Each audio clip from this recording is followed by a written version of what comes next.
नमस्कार, आपका स्वागत है। जय माता लक्ष्मी, जय हो धनवंतरी। मेरा वीडियो देखने वाले को धन दौलत से भर दो माता लक्ष्मी। दोस्तों, चाहे कुछ भी हो जाए, धनतेरस और दीपावली पर ऐसा खाना घर में कभी मत बनाना, पूरा घर परिवार बर्बाद हो जाता है। साथ ही जानिए धनतेरस और दीपावली पर ऐसा क्या खाना चाहिए जिससे कि आपके जीवन में भगवान धनवंतरी की कृपा बनी रहे, माता लक्ष्मी जी की कृपा प्राप्त हो जाए। और भूल कर भी दीपावली पर ये 7 गलतियां कभी मत करना, नहीं तो कंगाल होते देर नहीं लगेंगी। धनतेरस का महापर्व भगवान धनवंतरी को समर्पित है तथा दिवाली का महापर्व और माता लक्ष्मी और भगवान गणेश को समर्पित है। हिंदू धर्म में अगर दीपावली पर घर में दीप जलाकर माता लक्ष्मी की पूजा ना की जाए तो समझो आपने धन को ठुकरा दिया है। बहुत ही शुभ और मंगलकारी माना जाता है। इससे भगवान धनवंतरी की कृपा प्राप्त होती है। धनिया को साक्षात भगवान धनवंतरी का ही प्रतीक माना जाता है। गमले में होगा धनिया पूरे परिवार को खाना चाहिए, जिससे जीवन में धन की कभी कमी नहीं हो सकती। जैसे जैसे आप इस हरे धनिये को खाएंगे, उसी प्रकार आपके घर में धन संपन्नता बनी रहेंगी। लेकिन याद रहे, धनतेरस पर लाया गया धनिया और गमले में उगाया गया धनिया कभी किसी दूसरे व्यक्ति को नहीं देना चाहिए। घर के हर एक सदस्य को यह खाना चाहिए। धनिया मात्र 2 रुपया का आता है। आप ऐसा जरूर करें। खास तौर पर धनतेरस पर घर में धनिया उगाना और लाना आपके भाग्य के दरवाजे खोलता है। दोस्तों, धनतेरस पर हम भी अपने घर में जरूर लेकर आते हैं। ये बहुत ही शुभ माना जाता है। दोस्तों, आगे बढ़ने से पहले आपसे रिक्वेस्ट करते हैं कि वीडियो को लाइक जरूर करिएगा, दोस्तों को शेयर कर दीजिएगा और कमेंट बॉक्स में जय महालक्ष्मी अवश्य लिखना, जिससे कि माता लक्ष्मी की कृपा सदैव आप और आपके परिवार पर बनी रहे। दोस्तों, अब जानते हैं धनतेरस और दिवाली पर ऐसी क्या चीज है जो आपको जरूर खा लेनी चाहिए। साथ ही कुछ ऐसी चीजें भी हैं जो घर में धन चाहिए। आइए जानते हैं उनके बारे में। दोस्तों, धनतेरस की पूजा में और दिवाली की पूजा में आप सीताफल अवश्य लेकर आएं। भगवान धनवंतरी को 5 प्रकार के फल अर्पित करने चाहिए।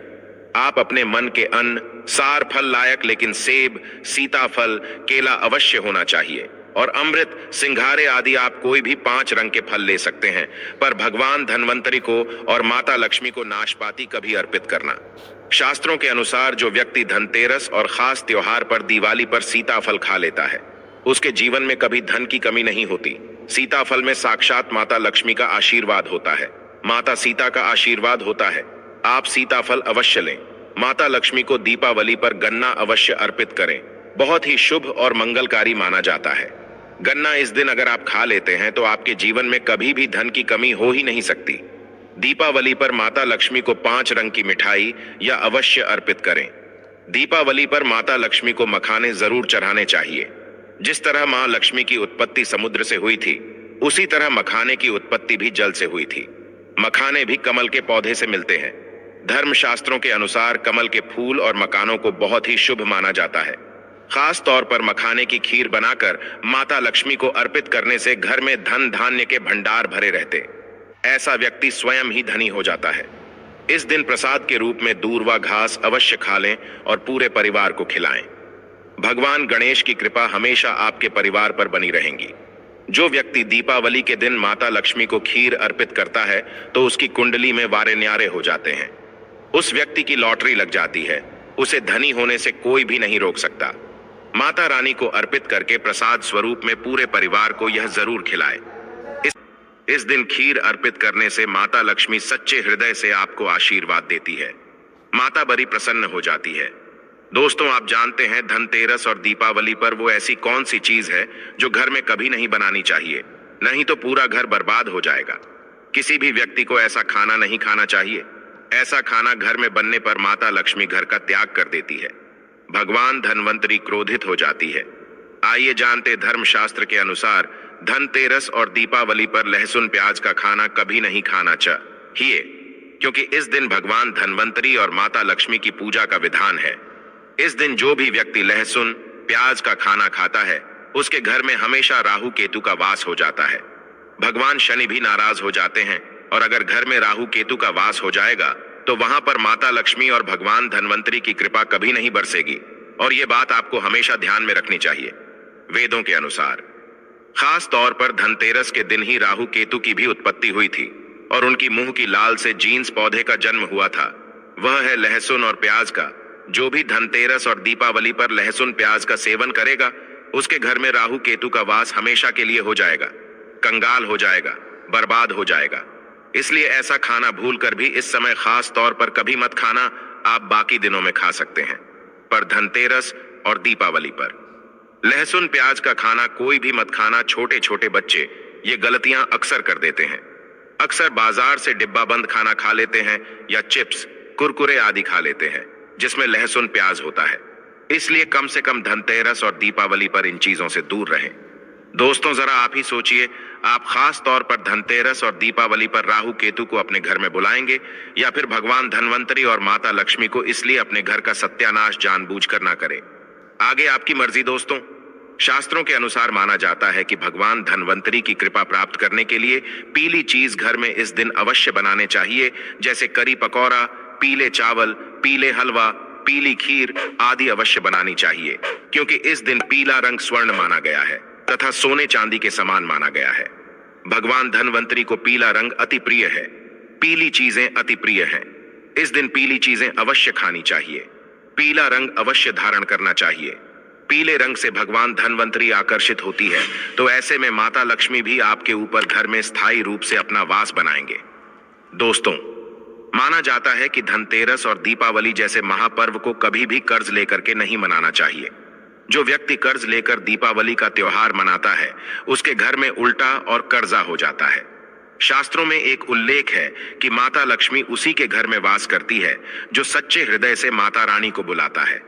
माता लक्ष्मी मात्र एक मिश्री के टुकड़े से भी प्रसन्न हो जाती है। बस आपके मन में सच्ची श्रद्धा होनी चाहिए। अगर आपके घर में चक्की या सिलबट्टा है तो बहुत अच्छी बात है, लेकिन अगर नहीं है तो इसलिए आप मिक्सी का इस्तेमाल कर सकते हैं। आपको करना यह है कि उस पर आप गेरू से और चूने से 4-4 टिकिया लगाए, बिंदियां लगाएं, और चूल्हे पर यानी आपके गैस के पास भी आप गेरू और चावल के घोल से 7-7 टिकिया लगाएं। सुबह आप इन्हें पहुंच सकते हैं, हटा सकते हैं, और चावल का आटा आप गेहूं के साथ ले सकते हैं। लेकिन चावल का आटा नहीं है तो आप गेहूं के साथ चूना लेकर के ये काम कर सकते हैं। दोस्तों, जब भी आपकी पूजा संपन्न हो जाए, उसके बाद सभी कमरों में जाकर के आपको शंख या घंटी जरूर बजानी चाहिए। जोर से बजाएगा दोस्तों, इससे घर की नकारात्मक ऊर्जा बाहर चली जाती है। इस दिन दोस्तों आपको नारियल का सेवन जरूर करना चाहिए। कच्चा गोला जो होता है दोस्तों, आपको एक दिन जरूर खाना चाहिए। नारियल माता लक्ष्मी को बहुत प्रिय है दोस्तों, इस दिन आपको नारियल का सेवन करना चाहिए। बहुत ही ज्यादा शुभ रहता है। घर में माँ लक्ष्मी प्रवेश करेंगी। माँ लक्ष्मी को नारियल दोस्तों बहुत ही ज्यादा प्रसन्न करता है, अट्रैक्ट करता है।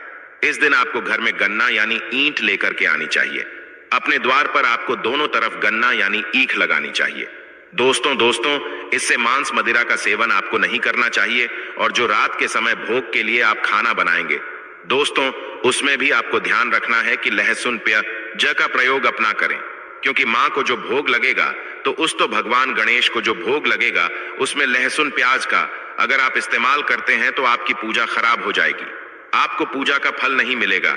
इसलिए ये गलती आप रात के समय दिवाली के दिन ना करें। और शुभ मुहूर्त पर कभी भी आपको किसी अवसर पर काले रंग का इस्तेमाल नहीं करना चाहिए। काला रंग अशुभ का प्रतीक है। शास्त्रों में भी काले रंग को हमेशा वर्जित माना गया है। रंग बिरंगे साफ सुथरे नए धुले हुए कपड़े पहनिए। अगर आप नए कपड़े नहीं पहन सकते हैं तो कोई बात नहीं, जो भी कपड़े आप पहन रहे हैं साफ सुथरे धुले हुए होने चाहिए दोस्तों। लेकिन इस बात का भी ध्यान रखें कि एकदम चटक सफेद ऊपर से नीचे तक पूरे जो सफेद रंग के कपड़े होते हैं, ऐसे कपड़े भी आपको नहीं पहनने हैं, क्योंकि दीपावली खुशियों का त्योहार है दोस्तों। चारों तरफ खुशियां ही खुशियां होंगी, और सफेद रंग चौक का प्रतीक माना जाता है कि आप कोई शोक मना रहे हैं। इसीलिए पूरी तरह से सफेद अगर कपड़े हैं तो वो भी आपको इस दिन अवॉइड करने चाहिए। और दोस्तों, इस दिन आपको तुलसी पर सुबह जल तो जरूर चढ़ाना चाहिए। वैसे तो तुलसी पर रोजाना जल चढ़ाना चाहिए, लेकिन दीपावली पर खास आपको सुबह जल में थोड़ा सा दूध मिलाकर के तुलसी पर चढ़ाना है, और शाम के समय पूजन के बाद दोस्तों आपको तुलसी पर एक दीप रखना है। दीप में आपको 1 रुपया का सिक्का, एक सुपारी और एक कौड़ी भी आपको रखना है साथ में। और दोस्तों, इससे माँ लक्ष्मी आपके घर में प्रसन्न होती है, प्रवेश करती है। साथ ही साथ आपको माँ तुलसी की भी का प्राप्त होगी। तो दोस्तों, आपको ये वीडियो कैसा लगा हमें कमेंट में जरूर बताएं। इस वीडियो को लाइक करें, अपने दोस्तों के साथ शेयर करें, और हमें सब्सक्राइब करना ना भूलें। धन्यवाद।